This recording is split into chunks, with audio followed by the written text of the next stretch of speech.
Ministar u vladi Republike Srbije, dr. Sulejman Ugljanin, tokom svoje bajramske, ali i prve zvanične posete Novom Pazaru nakon izbora, izrazio je zadovoljstvo dosadašnjim funkcionisanjem koalicione vlasti. Jer svi su naši kandidati i jedne i druge političke opcije do imenovanja u Skupštini bili stranački kandidati.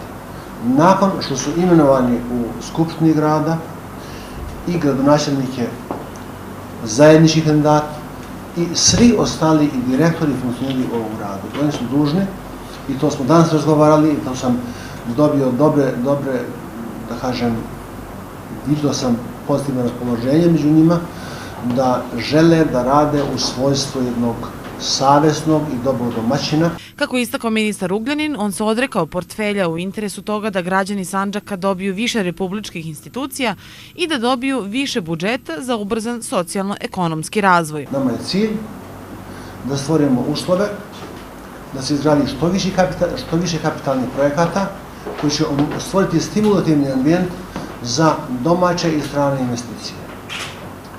Ključni cilj u naredne 4 godine jeste da stvorimo uslove da se svi mladi ljudi zaposle. Gradonačelnik Novog Pazara, dr. Meho Mahmutović, rekao je da je danas vođen konstruktivan razgovor i da su svi zaposleni u gradskoj upravi dužni da pomognu svome gradu, što će se dešavati i u buduće. Pred nama je veliki izazov u vremenu najteže ekonomske krize. Probat ćemo da od ovog grada napravimo mesto u koje svi žele da žive i mesto u koje svi žele da dođu i kad odu da žele ponovo da se vrate u ovaj grad.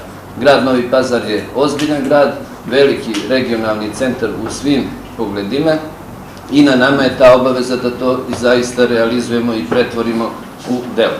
Osim Novog Pazara, ministar Ugljanin danas je posjetio i Tutin, Sjenicu, Priboj, Prijepolje i Novu Varoš.